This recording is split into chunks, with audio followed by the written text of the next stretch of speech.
Bonjour à tous et bienvenue sur ma chaîne. J'espère que vous allez bien et que votre préparation se passe bien aussi. اليوم غادي نبداو les figures d'opposition.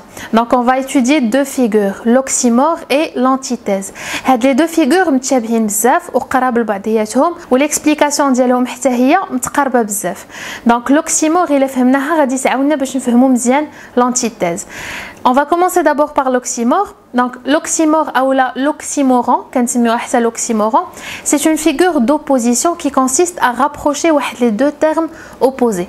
Donc il y a tout simplement جوج ديال الكلمات وحده ضد ديال الاخرى كيكونوا متلاصقين dans une seule phrase.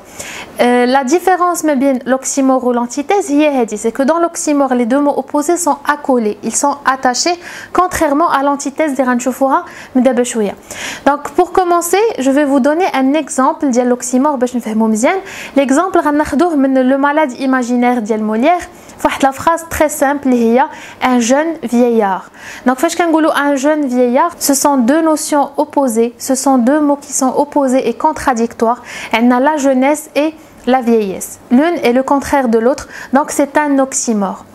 Je vais vous donner un deuxième exemple maintenant. Le deuxième est tiré d'Antigone. Cet exemple, les deux frères ennemis sont morts. Les deux frères ennemis sont morts. Parce que les deux frères ennemis, quand on la Polynice et Éthéocle, les frères d'Ismène et Antigone, les fils d'Oedipe qui se sont entretués pour le trône. Donc, ce ne sont pas des ennemis, ce sont des frères, mais ils se sont entretués pour le trône.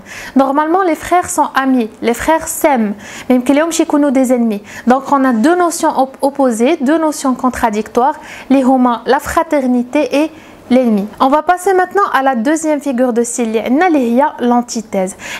C'est une figure d'opposition où il y a deux mots contraires ou les deux idées opposées dans une même phrase ou dans un même énoncé. La différence, c'est que les deux mots contraires ne sont pas attachés, mais qui يكونوا مبعدين. ضروري كتكون بيناتهم شي حاجه, واحد الكلمه ولا واحد le groupe de mots اللي كيفرق ما بين هذوك les deux idées contraires ou les deux mots contraires. Le premier exemple اللي غنعطيكم la boîte à merveille. Donc l'exemple ديالنا, une voisine poussa un cri de joie ou un gémissement de douleur. هنا عندنا la joie et la douleur dans une seule phrase اللي هما deux notions contradictoires. La joie هي الفرحة ou la douleur هي الألم. On ne peut pas les rapprocher les deux notions dans une seule phrase, mais quand on le fait, ça s'appelle une antithèse. Donc je vais vous donner un deuxième exemple du dernier jour d'un condamné.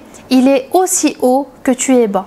Il est aussi haut que tu es bas. On a le mot haut et le mot bas qui sont deux mots contraires, mais ils ne sont pas attachés, ils sont séparés. Donc c'est aussi une antithèse. Le troisième exemple, les radin choufou, est tiré d'Antigone. J'ai le mauvais rôle et tu as le bon. Donc j'ai le mauvais rôle, on a le mot mauvais et tu as le bon. Bon est contraire de mauvais, c'est aussi une antithèse. J'espère que vous avez compris la différence entre l'oxymore et l'antithèse. La différence c'est juste que les deux mots opposés sont soit attachés, soit séparés dans la même phrase. Donc c'est tout pour cette vidéo. J'espère que mon explication a été assez claire. On se retrouve dans une nouvelle vidéo pour de nouvelles figures de style. N'oubliez pas de vous abonner sur mon compte Instagram pour assister aux live. Kendirou des lives un jour sur deux pour préparer l'examen régional. Et n'oubliez pas aussi de vous abonner à ma chaîne. Je vous souhaite bon courage et à bientôt dans une nouvelle vidéo.